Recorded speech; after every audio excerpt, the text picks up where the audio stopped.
এখন বিএনপি সবকিছুতে রাজনীতির গন্ধ খুঁজে পায়। বেগম জিয়ার জন্য যে লিগ্যাল ব্যাটল মাসের পর মাস, এমনকি বছরও কেটে গেছে, তারা আদালতে উপস্থিত থেকে খালেদা জিয়াকে বিরত রেখেছে। তাকে উপস্থিত হতে দেননি, মামলাটাকে প্রলম্বিত করা হয়েছে, জামিনও চায়নি।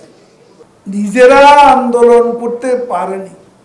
ওই গতবারও তারা 2018 সালে কোটা বিরোধী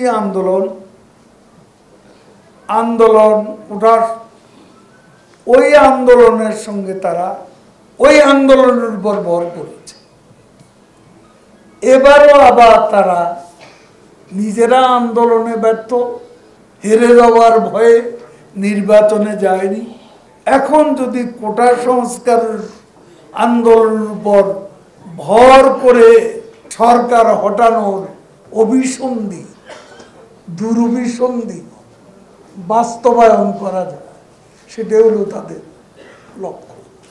কাজেই অশুভ তৎপরতা সম্পর্কে আমাদেরকে সতর্ক পাহারা থাকতে, সেটা আমি সবাইকে স্মরণ করিয়ে দিতে চাই।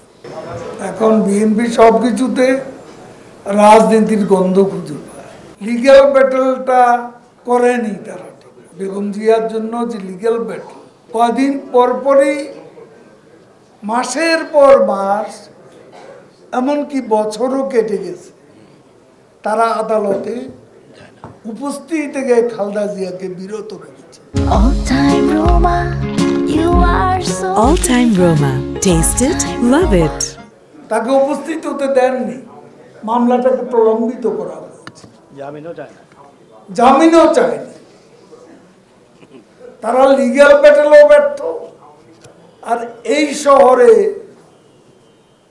দৃশ্যমান একটা বিক্ষোভ মিছিল খালেদা জিয়ার জন্য বিএনপি করেছে, এমন প্রমাণ আমাদের কাছে।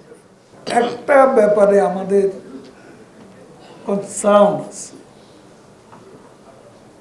এটা অবশ্যই রিলেটেড বিষয়।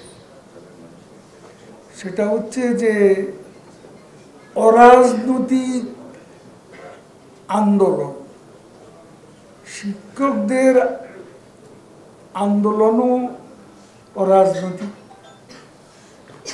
এবং শিক্ষার্থীদের আন্দোলনও অরাজনৈতিক। এই অরাজনৈতিক আন্দোলনে বিএনপি এবং তাদের সমমনস্কদের কারো কারো রাজনৈতিক সমর্থন, বিষয়টা নিয়ে আমাদের ভাবতে হবে। এই অশুভ মহলটি শিক্ষার্থী এবং শিক্ষকদের দাবির বিষয়টাকে উস্কানি দিয়ে, ইন্ধন দিয়ে, যাতে দেশে একটা বিশৃঙ্খলার আবহ তৈরি করতে না পারে, সে ব্যাপারে সারা বাংলাদেশে, এই রাজধানীতে সর্বত্রই আমাদের সাবধান থাকতে হবে, সতর্ক। সেটা আমি সবাইকে স্মরণ করি।